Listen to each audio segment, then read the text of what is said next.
Hey, speaking of Bray, to make it a 91-74 game with just under 3 minutes left in the contest. Look, the Warriors led by as many as 20.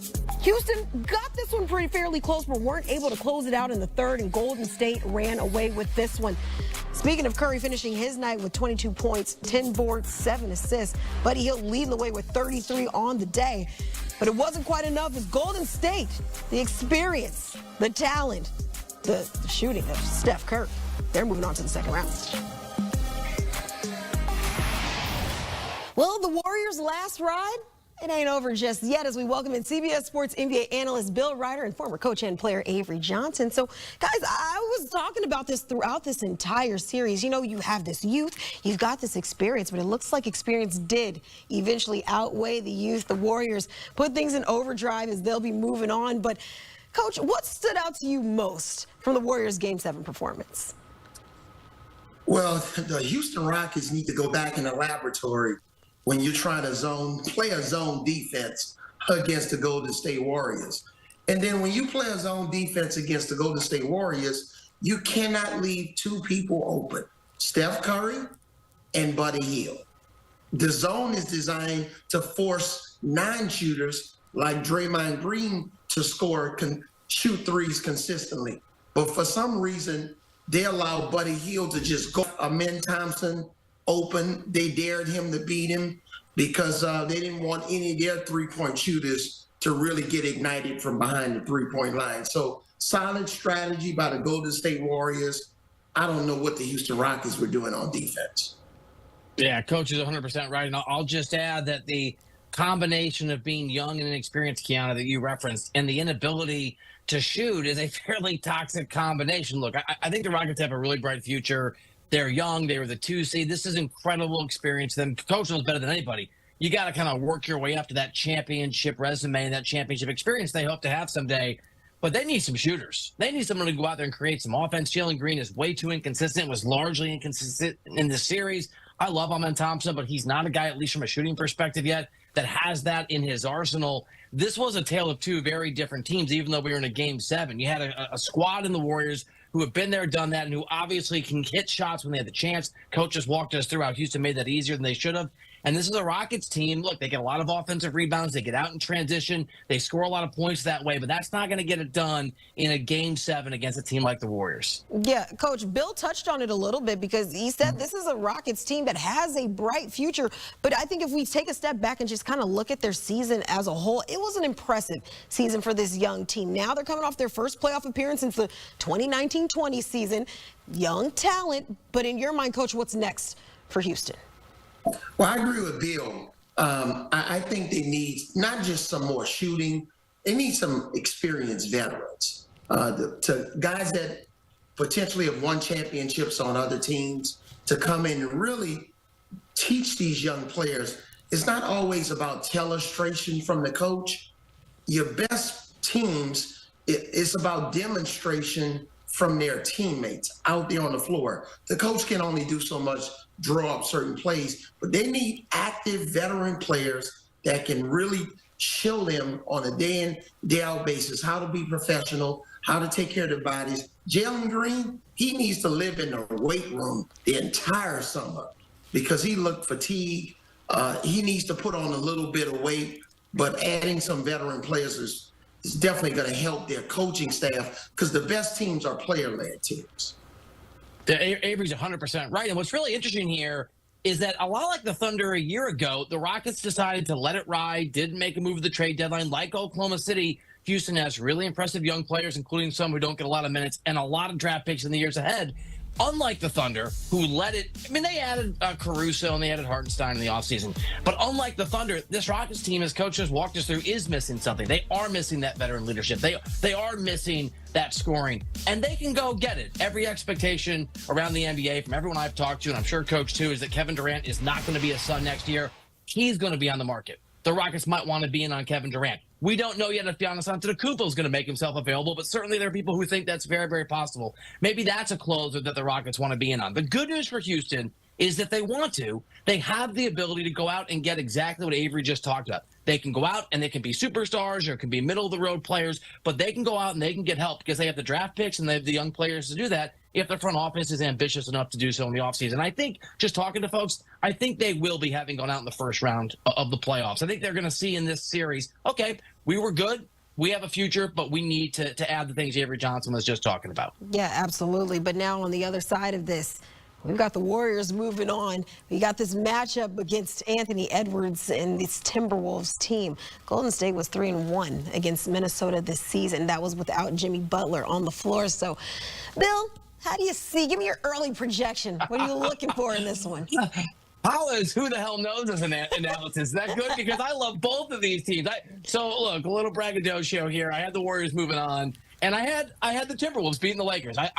Minnesota's really good. Top 10 offense, top 10 defense. We know Anthony Edwards and what he's about, and we saw last year he levels up. He goes to another place, a better place in the postseason, in the playoffs. My sort of lean, the joke that a GM once told me is if you make a prediction of a team in 7, it actually means you don't know. So I'll go Warriors in 7 because I don't know. I mean, these are two really good basketball teams, and I'm not trying to disrespect in any way the Thunder. The Thunder are going to be the favorites whoever they play, but if the Thunder make the conference finals, whoever wins Warriors Timberwolves can beat them. I'm not saying they'll be favored, but both of these teams have an amazing ceiling, and they're so different because obviously the Warriors are led by Steph Curry. We saw that amazing second half where he just had 19 points. He's got that experience, the resume. He's won 4 championships. Anthony Edwards hasn't done that yet, but there's every reason to believe on the small sample size we've watched him that he will eventually. So, Kiana, I don't know, but I'll lean Warriors, and I can't wait to see who wins this thing. Well, I'm going to take the Timberwolves, and here's the reason why. Especially if Rudy Gobert looks like Tim Duncan in this series, the way he did in that closeout game against the Los Angeles Lakers. I don't think the Warriors have enough size inside to offset and reduce Rudy Gobert's production. And then with the Timberwolves wing players, they're long, athletic. I think they'll do a good job on Jimmy Butler and Steph Curry. I like the Timberwolves in 7 games. I think they'll win the rebound game. The additions of Rudy, not only Rudy Gobert, Julius Randle, and DiVincenzo from the Knicks, they were really important to the Minnesota Timberwolves. So I like Minnesota in 7 games. All right, we're on opposite sides of this one. Bill liking the Warriors in 7. Avery liking the Wolves in 7. But there's one fact that neither one of you guys brought up that I think is going to be very important, and maybe I could be very wrong. But the Warriors have played extra games, extra days. This is an older team. Meanwhile, the Wolves haven't played a game since Wednesday. They've been kicking their feet up. So will that also play into this series? It's yet to be determined, but I know we'll be here to talk about it. Bill Ryder, Avery Johnson, fellas, as always. Appreciate you guys stopping by. And so, like I talked about the Warriors, well, they'll have to pick right back up and get ready for this matchup, which starts on Tuesday. Warriors won 3 of the 4 meetings this season. Wolves looking for a Western Conference Finals appearance for the first time, well, in back-to-back seasons. Warriors can be the 3rd 7 seed to reach the conference final. They knocked off the 2 seed. Or can they do it again? This one tips off on Tuesday. Hello, xin chào các bạn nhé. Bây giờ mình lại tiếp tục đi tô con sâu, nhưng mà sâu của mình là sâu bé. Bây giờ mình sẽ đi vào chi tiết tô nha các bạn. Đầu tiên mình sẽ tô viền một cái thùng này, cái viền một thùng này bằng màu xanh nước nha các bạn nhé.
Đã xong rồi nha các bạn nhé.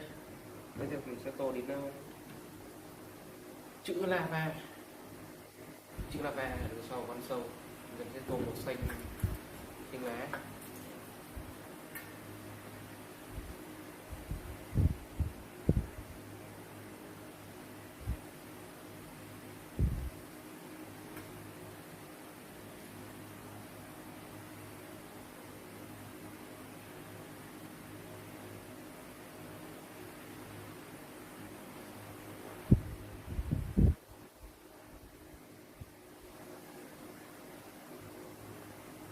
Đã xong các bạn ạ. Xong. Tiếp theo thì mình sẽ tô lưỡi, không, mắt của con sâu này nhé. Mình sẽ tô màu xanh các bạn nhé. Đấy là mình xanh cái biển rồi, ăn xanh lá cây rồi.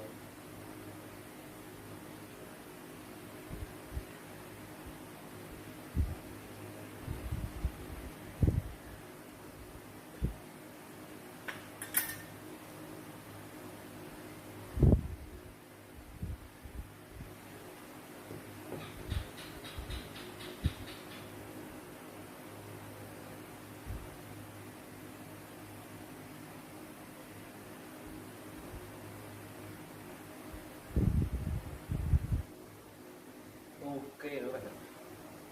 Mắt. Tiếp theo thì mình sẽ tô màu đỏ nữa đi.